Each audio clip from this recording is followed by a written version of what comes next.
make her pay the rent, watch look at president, bitch, look at heaven sent, candy paint, peppermint, make her pay the rent, watch look at president, bitch, look at heaven sent, candy paint, peppermint, make her pay the rent, watch look at president, bitch, look at heaven sent, candy paint, peppermint, make her pay the rent, watch look at president, bitch, look at heaven sent, candy paint, peppermint. Okay, I'ma make her pay that rent, make her get that money, stack it up until it makes some sense. LA's always gonna be LA, like even when it was like the, whatever you wanna call it, like I don't know, the backpack era a little bit more, like people are still catching phase in this alley and shit. No, yeah, no, facts. It's stories, like, yeah, exactly. It's stories, like shit. That nigga, I heard a story that I still like never got the rundown on it, but they said that nigga Dom and the nigga from Pac Div fought like a minute ago. One of the niggas, I heard about or that. Not Pac Div, but You and I, yeah. And I was like, bro, like what, like, and I just heard about that shit like some years ago. You know what I'm saying? And I'm like, damn, that's crazy, bro. But yeah, you're right. I mean, niggas, it don't matter. Like, it's still some LA shit. Yeah. You know, and that's what I always say too. Like, growing up in LA, it's gonna be a situation like going to school in LA, you're gonna have to get into some type of altercation. Oh yeah. Just to like prove yourself that you solid, like don't fuck with me type shit. You know what I'm saying? So that's all it takes sometimes. Right. A few times like, yo, I ain't no bitch. Right. You know what exactly. I'm saying? And that's it. You know what I'm saying? People don't wanna fucking grow up, wake up to die and shit. Nah. You know Nah, not at all. Not at all. Yeah. Shit, I caught my first case in this garage right here. Oh, shit. I beat the shit. I beat it. We was caught for trespassing because the homies was catching the fade. The homie Dalton and Patrick caught a fade under there, and Officer Kim pulled up, seen us under there. I had got my first ticket. I went to court, and I beat that shit because the nigga lied and said it wasn't raining. But my mom, she was my lawyer. She printed out the weather report for that day, and it so happens that it was raining. And the judge was like, "What? It was raining. Watch your step." The homie Dalton and Patrick, nigga got literally, nigga, hemmed up. We was all hemmed up right here on this wall. That's crazy. If you see this, Officer Kim, yeah, I beat you in court, nigga. You did. He was salty. Undefeated, nigga. First case, I was up out of there. They thought we was done, we just getting started. We the fly niggas bringing pistols in the party. Finger fucking hundreds while I'm chillin', twisting Marley. Feel like OG, I should go and cop a Harley. Honestly, a lot of history on this street, though. Yeah, the first memory I will really say is like every day, man. You know, we would come right here out to the stores, right here on Fairfax, bro. Like, it was the Hundreds, it was Diamond, Reserve, Turntable LA. You had Supreme, Flight Club. So we would just come and stargaze, man. Like, it would be like different stars shopping at the store. I remember in like 10th grade, I seen Kid Cudi, you know, so we would just wait outside the stores. I mean, we wouldn't always have money to buy shit. So every day we would just come outside and just hang out, you know, in front of the stores. Hope to see somebody, you know, hang out with the homie Bailey and Glenn. They would work at Flight Club. You know what I'm saying? Go eat at the Grove.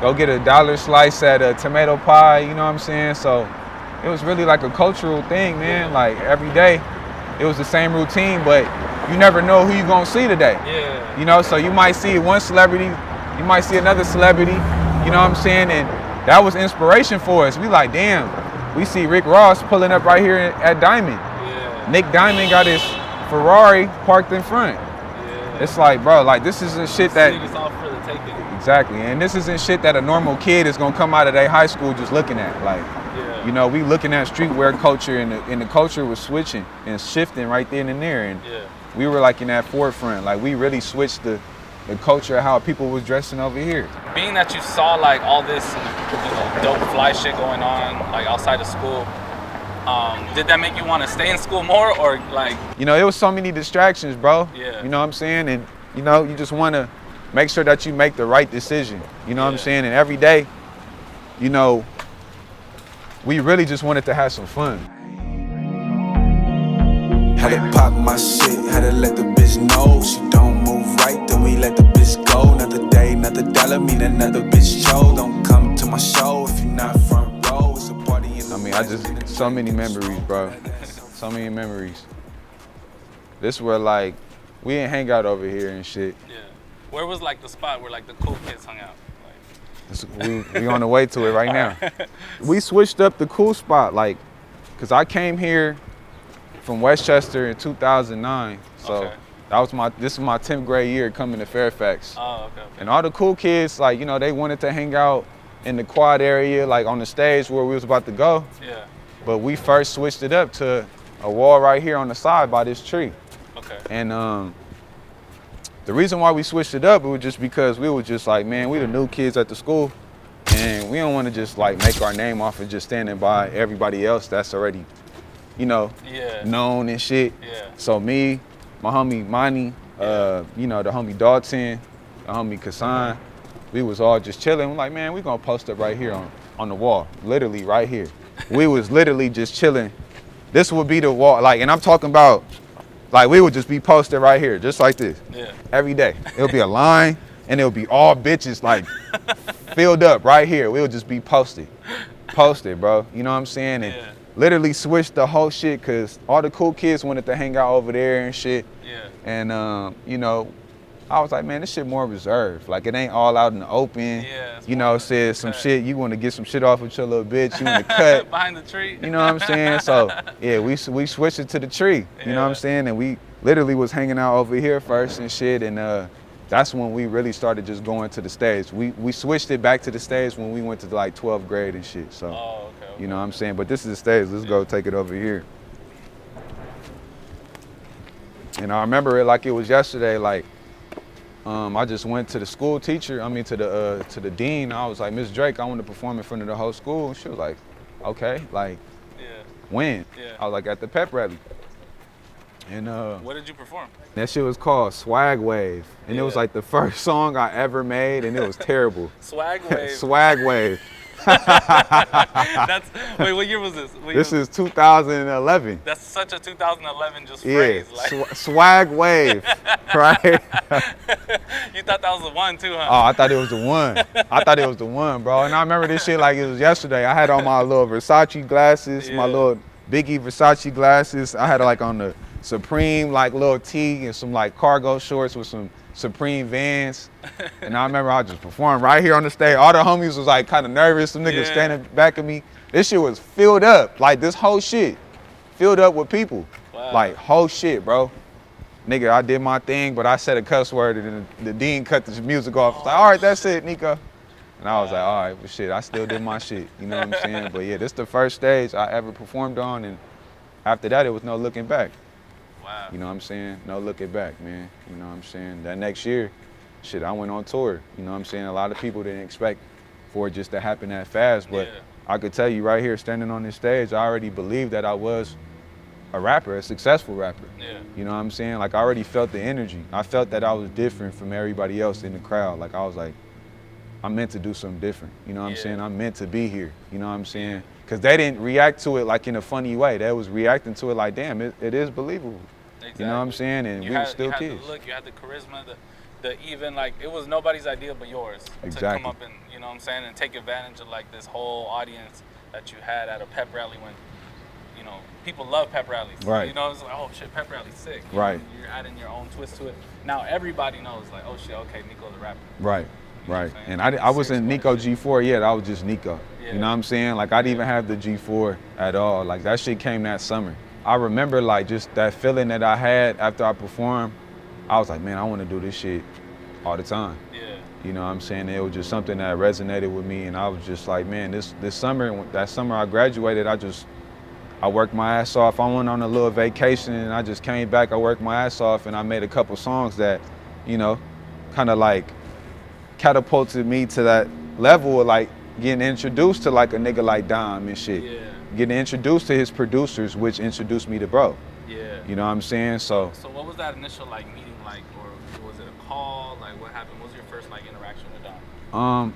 I would say the first interaction was us like meeting up on Fairfax. Okay. Like, but he didn't know I was a rapper. Of course, you know what I'm saying? But the first time where the nigga actually knew I was a rapper, I was opening up for one of his producers, Polyester the Saint. He had a oh shit, I remember. he had an album listening party. Yeah. And this was like 2012, like the end of 2012. Yeah. Or I don't know whether if it was like the middle of 2012 or the end. And literally like they just asked me like, you want to open up? Like, you know, because I was around that circle, and I'm like, yeah, fuck it. Like, this is my real first showcase. Yeah.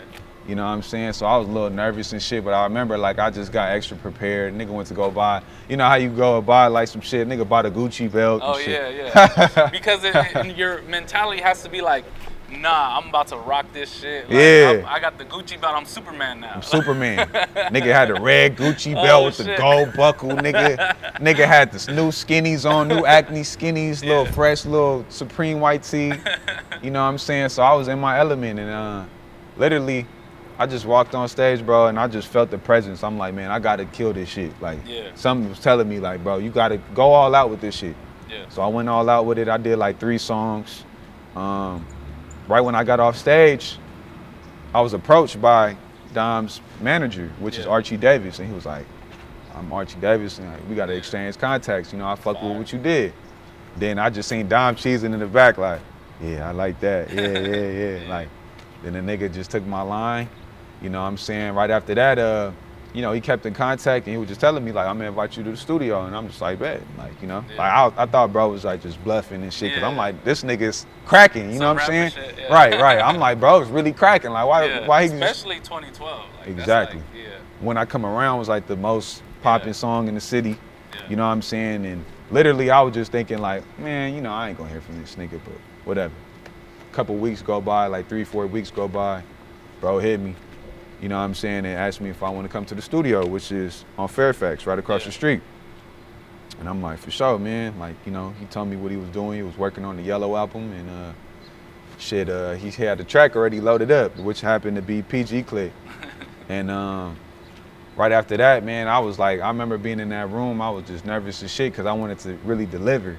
You know what I'm saying? And it took me a little minute to write the verse. It took me like a good like 40 minutes, you know, 50 minutes, but you know how like I've been wrote it, but I was just like, man, I don't know if it's it.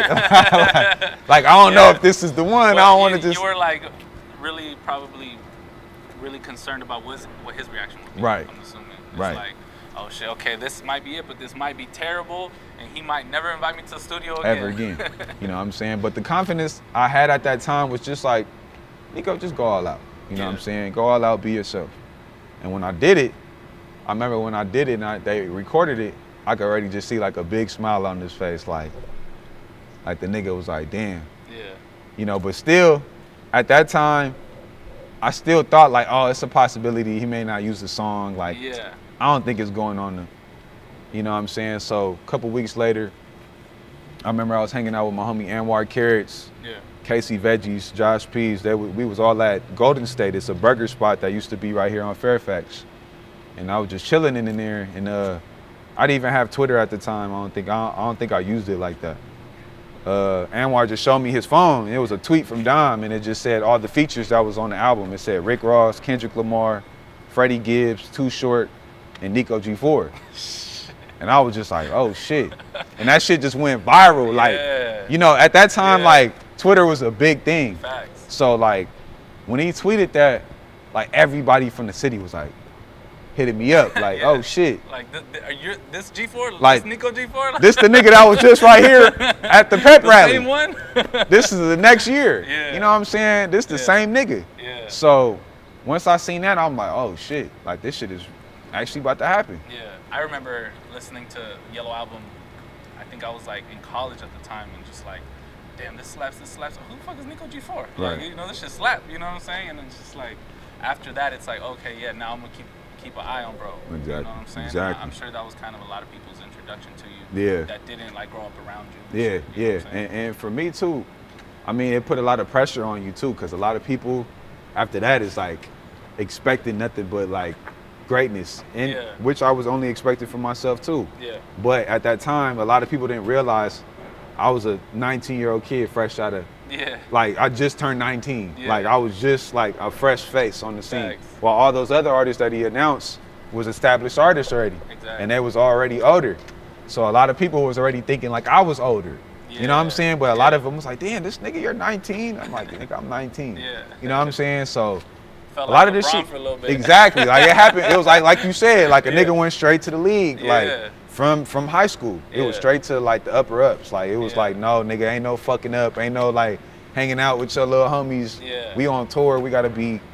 And that was the thing is You like know? you got inserted into like one of the biggest movements that LA's like had in a very long time. Right, And right. it seemed like, you know, obviously at the time there's Odd Future going on. Exactly. You know, there's TDE's blowing up. Mm-hmm. Mac Miller's around working with all the LA artists. You know, you have KC Veggies Right. doing his thing. Mm-hmm. And it's like just like a huge movement of artists, and you guys got to tour. Yeah, yeah. What was your first tour like?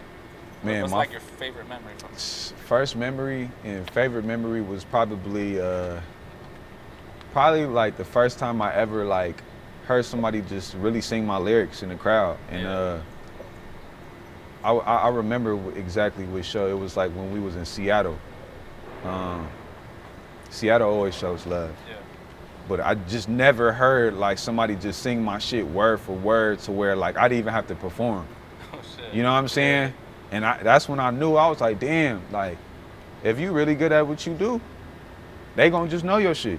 Yeah. If you really are like a believer of what you do, they gonna know your shit. So you go on tour and then you come back. Mm-hmm. You come back to LA and you start releasing like your own mixtapes. Right. Right. So tell me about like the first mixtape you did on your own and, Mm-hmm. and like what that process was like. The first mixtape I did was it was Rotterdice, 2013.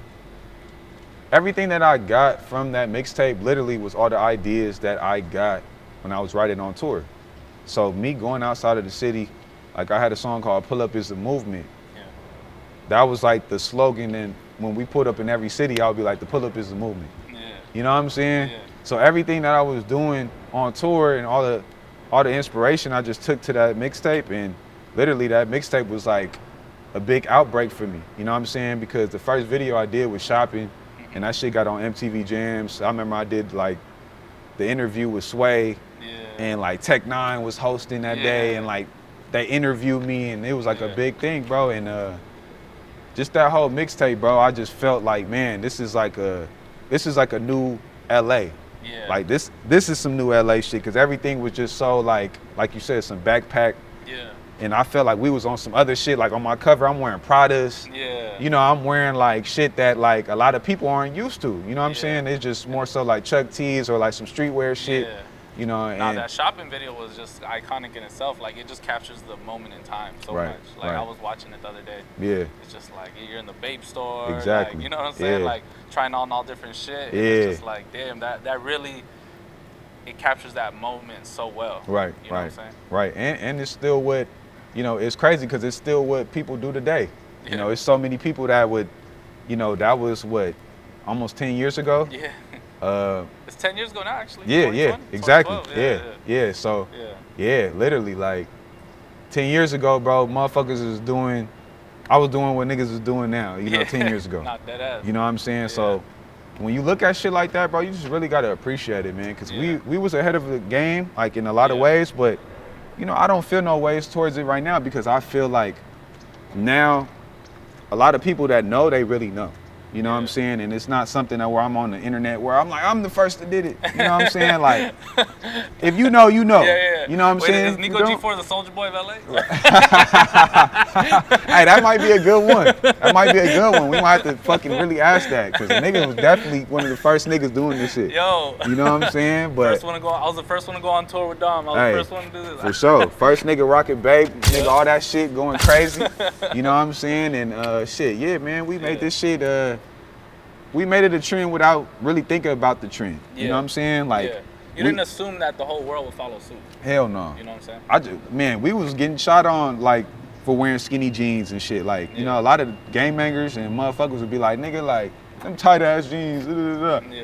You know what I'm saying? And we stood by it. We like, yeah, nigga, this is what we do. Yeah. You know what I'm saying? Don't give a fuck. We fucking y'all bitches. We doing what we want to do. And we catch a fade. It don't matter. It don't matter. You know what I'm saying? So, yeah, man, like, I just felt like the culture switched and shifted at that point. You know what I'm saying? And I definitely was one of the forefronts and on the forefront of that. Boss player, real P. Yeah, hold that subject, bitch. Need that money on.